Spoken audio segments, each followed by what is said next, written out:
Selamat datang kembali di channel YouTube Kisah Para Leluhur Nusantara. Pada kesempatan ini kami hendak mengkisahkan tentang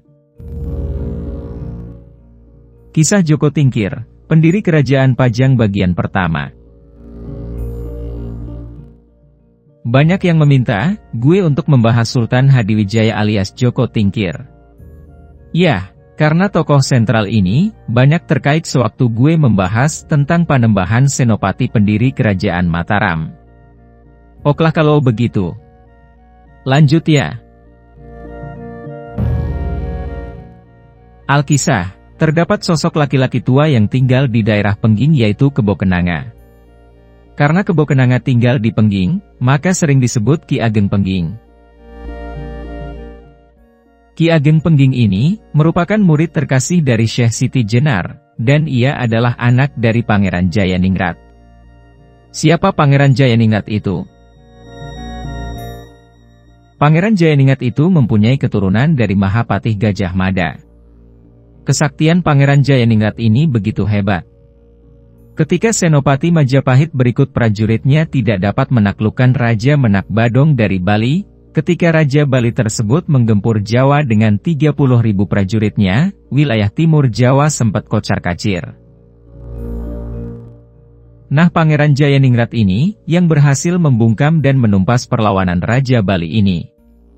Raja Brawijaya V, saking senengnya, menikahkan putri sulungnya Putri Pembayun dengan Pangeran Jayaningrat. Dari hasil perkawinan inilah lahir Kebo Kenanga. Pada saat itu, Kerajaan Demak dipimpin oleh Sultan Bintoro alias Raden Patah. Kesaktian Kebo Kenanga tentu saja tidak bisa dipandang enteng. Selain dari keturunan Pangeran Jayaningrat, dan murid terkasih Syekh Siti Jenar. Kebo Kenanga mempunyai hubungan atau link dengan 40 tokoh di wilayah Jawa yang merupakan murid dari Syekh Siti Jenar. Hal inilah yang menyebabkan Sultan Bintoro agak khawatir. Terlebih-lebih telah 2 kali Sultan Bintoro mengutus duta-dutanya agar Ki Ageng Pengging menghadap ke Demak. Dan telah 2 kali pula, Ki Ageng Pengging menolak permintaan Sultan Demak untuk menghadap. Ada aja alasannya, dan ini membuat Sultan gregetan. Masih teringat alasan pertama yang dikemukakan oleh Ki Ageng Pengging melalui dutanya. Sampaikan kepada Kanjeng Sultan, bahwa aku akan menghadap bersama dengan kakakku Kebo Kanigara. Namun sampai sekarang belum kutemui ia. Entah di mana aku pun tak tahu. Mohonkan ampun kepada Kanjeng Sultan. Alasan kedua. Sampaikan kepada junjunganmu, Kanjeng Sultan bahwa aku masih memendam duka atas berpulangnya guruku, Syekh Siti Jenar. Kedua alasan ini, membuat darah Sultan Demak naik ke ubun-ubun. Pada waktu itu, yang namanya raja jika sudah memerintah, kudu dilaksanakan, yang gak melaksanakan berarti melakukan pembangkangan.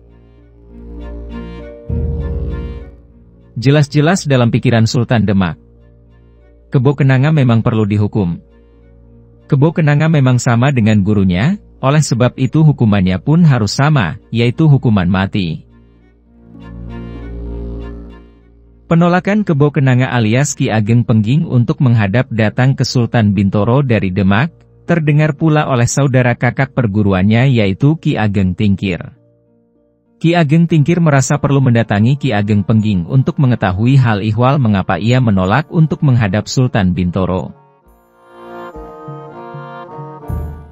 Ketika Ki Ageng Tingkir mendatangi Ki Ageng Pengging, begitu sukacitanya Ki Ageng Tingkir dikunjungi oleh kakak seperguruannya.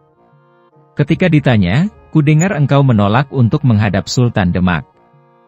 Dinda Pengging, gerangan apakah yang menyebabkan engkau menolak? Ki Ageng Pengging, ceplas-ceplos menjawab, apalah aku ini Kanda Tingkir, aku hanyalah orang dusun, seorang rakyat jelata, dan tidak tahu apa-apa. Tidak ada manfaatnya bagi Sultan jika aku datang kepadanya, demikian pula diriku, tidak ada gunanya datang menghadap Sultan Demak.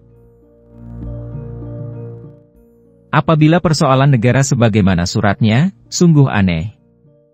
Seorang penguasa, wakil Gusti Allah mengajak seorang dusun untuk membahas tentang persoalan negara. Ki Ageng Tingkir pun mengejar jawaban Ki Ageng Pengging. Apakah Dinda Pengging tidak mengetahui maksud dari panggilan Sultan Demak kepada Dinda? Setelah merenung sebentar, Ki Ageng Pengging menjawab, Kanjeng Sultan sepertinya menginginkan kepatuhan dan ketundukan wilayah Pengging terhadap kekuasaannya. Sepertinya Kanjeng Sultan khawatir jika Pengging memberontak. Padahal, adakah tanda-tanda diriku atau wilayah Pengging memberontak? Ki Ageng Tingkir menyadari kekerasan hati adik seperguruannya ini. Ia pun berkata, Dinda, Kanjeng Sultan itu penguasa seluruh tanah Jawa, termasuk wilayah Pengging ini. Oleh karena itu, siapapun juga yang berada dalam wilayah kekuasaannya haruslah mematuhi perintah Kanjeng Sultan. Tidak mau kalah atas ucapan Ki Ageng Tingkir. Ki Ageng Pengging pun menjawab, Kanjeng Sultan memang penguasa, namun ia bukanlah pemilik atas tanah Jawa ini. Ia hanya diberikan titipan atau amanah dari Gusti Allah. Pemilik tanah Jawa termasuk Pengging adalah Gusti Allah, bukan Kanjeng Sultan. Rasa penasaran muncul di dada Ki Ageng Tingkir, ia pun bertanya, bagaimana jika Kanjeng Sultan menjatuhkan hukuman mati kepadamu atas penolakan dirimu menghadap Kanjeng Sultan? Ki Ageng Pengging kemudian menjawab, mustahil, diriku takut akan ancaman maut. Walau ragaku menyatu dengan tanah, tidak akan aku menghindari maut. Takdir Gusti Allah tidak mengenal maju ataupun mundur, sebab semuanya telah digariskan olehnya. Oleh sebab itu, diriku tidak takut akan bahaya atau ancaman apapun. Terenyuh hati Ki Ageng Tingkir mendengar jawaban Ki Ageng Pengging. Dipeluknya adik seperguruannya itu, sambil berkata, aku akan berdiri mendukungmu, Dinda Pengging. Kedua kakak adik seperguruan serasa menahan haru, dan akhirnya Ki Ageng Tingkir pamit, untuk kembali pulang ke wilayah Tingkir. Bagaimana kelanjutan, nasib Ki Ageng Pengging atas penolakan terhadap titah Sultan Demak?